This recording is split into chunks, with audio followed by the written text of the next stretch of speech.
How's it going, everyone? I hope you're having a kick-ass week. I've got a question for you. Have you heard that distillate coming off the end of a still is supposed to be clear all the time? And yet, have you ended up with something like this coming off the end of your still? Chances are you've probably just encountered a puke, a boil over, a chunder, whatever you want to call it. I'm guessing that's probably what happened to you. So let's have a talk about 1, how to fix it, what to do from here, and 2, how you can prevent it happening in the future.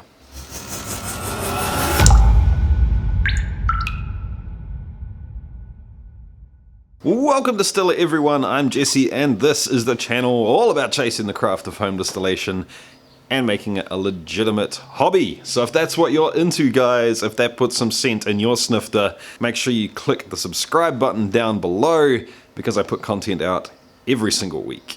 Now, I know that if you're at the stage of distilling something, you've put a whole lot of work and effort into this so far, and when you see something like this come off the still, that can be super disheartening. So first of all, I want to tell you that you really haven't screwed up that badly, and it is a very easy fix. Like this, you probably don't want to use this stuff for much of anything, but you can redistill it. We'll get back to that in just a second, but first let's have a really quick talk about exactly what a puke or a boil over is. Let's go have a look at the still. I'm just heating up another batch of the peated Irish whiskey, and as you can see, that's starting to get pretty foamy in there. All that happens with a boil over is that foam works its way up the column, through the line arm, and down through the condenser. And the end result is essentially that you have the actual wash in the boiler boiling up and just sort of depositing itself into your cuts jars on the other side of your condenser. So it's nothing crazy. So all you've done is taken a little bit of the wash, the wash that hasn't been distilled, and carried it over and put it into your distillate on the other side. Or a whole lot of that wash, depending on how big the boil over was.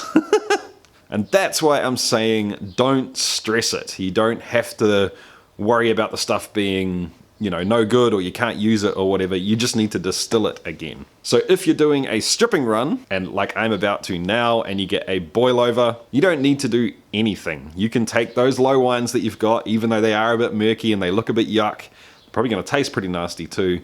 You can just put them into your boiler with the rest of the low wines for your spirit run. Not a problem whatsoever. If you were doing a spirit run and you ended up with a boil over, that's slightly more demoralizing because now you do need to run that stuff again. So I guess you've got a couple of options. You can put everything you've got back into the boiler and run it again, or you can save the stuff that got murky from the boil over and essentially treat it as low wines. So do not panic, guys. You can use that stuff. You just need to run it through the still again. Now, let's talk a little bit about preventing it, because it does kind of suck. Number 1, and this may sound kind of obvious, but just in case you haven't thought of it, just don't fill your boiler up so much. Give it some headspace. Give it some room to bubble up a little bit, the same as you would if you're making pasta on the stove. You don't fill it up to the very tippy top.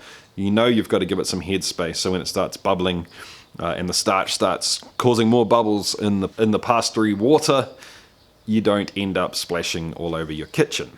Number 2, you can add some stuff into your boiler with your wash.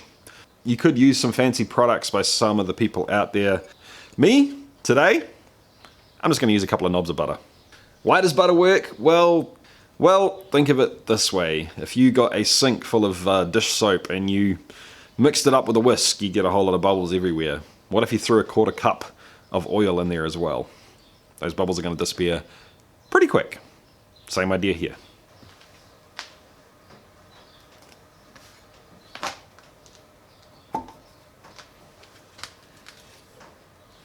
Any wash that you put into the boiler that has a lot of larger molecules, carbohydrates, proteins, things like that in it, are more likely to be able to hold the bubbles caused by the CO2 escaping from solution. So every wash you put in the boiler is going to create a whole lot of bubbles, except these washers, like all grain washers and molasses washers, hold on to those bubbles and stop them from escaping, so they build up and up and up. So why does putting oil in there stop it? Well, the oil essentially lowers the surface tension and allows those bubbles to pop. I guess you could argue too that this is another reason why doing a boil before fermenting can help. The beer brewers among us would say that the hot break would help out with a whole lot of this. Clump up some of those proteins and drop them out of suspension in the liquid, making things a little bit easier when we get to put them into the still. One last thing to mention is that if you do get a puke on your still, you may want to consider a little more cleaning after the end of that run than normal, because you have been putting that chunky stuff through the still, which has normally just got the clear stuff going through it. That's up to you. If you do want to do that, you can check out these cleaning videos up here. And we've jumped into the future a little bit.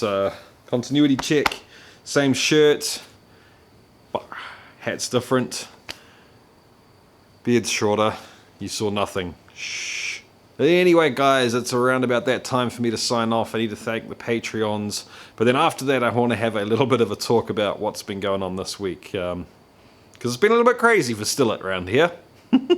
But first, thanks a whole bunch to these guys over here. I really mean it, team. You're absolutely amazing. And the reason I get to do this in the first place is because of your generosity and your help with everything around here on the channel. So thank you very much, guys. I truly appreciate it. So to catch you up, just in case you haven't seen it yet, the guys from the Whiskey Vault reviewed a few versions of the Bastard and also the UGSSMs that I've made a while ago. Now, they were super cool about it too, guys. I thought maybe they'd take 5 minutes in a donation episode or something like that to go over it, but instead they ended up doing a 28-minute review. Crazy. Absolutely crazy. So they did give me some really good feedback, a few things to think about, a few things to work on. But all in all, it was pretty positive, which was encouraging for me. I'm not getting a big head about it. They did not say that my stuff was amazing. They did not do that. Essentially, they said it wasn't crap. And coming from those guys, I'm pretty happy with that. I think that the stuff that I sent them had potential to get better in the future. So maybe that gives me a little bit more encouragement to keep it aging for a little bit longer. And it also lets me know, I guess, that I'm on the right track, which is absolutely awesome. So for those magnificent bastards that are here from the Whiskey Vault or the Whiskey Tribe, welcome, guys. It's great to have you on board. There's always room for another magnificent bastard around here. If you haven't figured it out yet, the comment section down below here is pretty awesome. It's full of awesome people. It's super encouraging.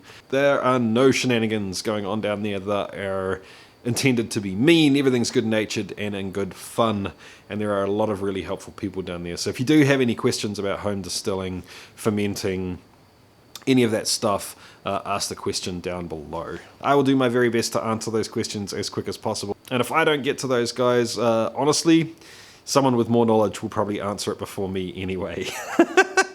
And for those of you guys that have been watching the channel for a while, I hope you enjoyed what Daniel and Rex had to say. If you haven't checked them out yet, I really encourage you to do so. They're a hell of a good laugh, and while they don't talk a lot specifically about the distilling process, they do have a lot to teach people about assessing whiskey and enjoying it without the snobbery and the pretentiousness that goes along with it so often.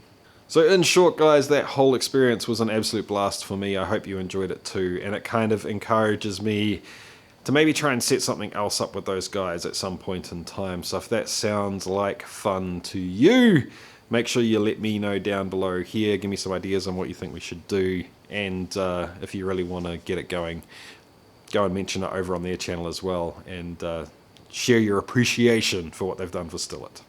Anyway, guys, enough of that. The still is charged with the peated Irish whiskey. That video is coming soon, along with the blending video. And of course, we have one wash down here already, the gumball. And don't forget, I've got the malted corn from Gladfields. We'll be making something with that really soon as well. So, like always, guys, I hope you loved the video. I sure as heck enjoyed hanging out with you guys and making it. If you really like it, make sure you give it a thumbs up. If you want to help the channel out, have a think about where you can share this video or who else might like to see it. If you really liked the video, make sure you subscribe, and I'll catch you guys next time. Keep on chasing the craft, guys. See ya.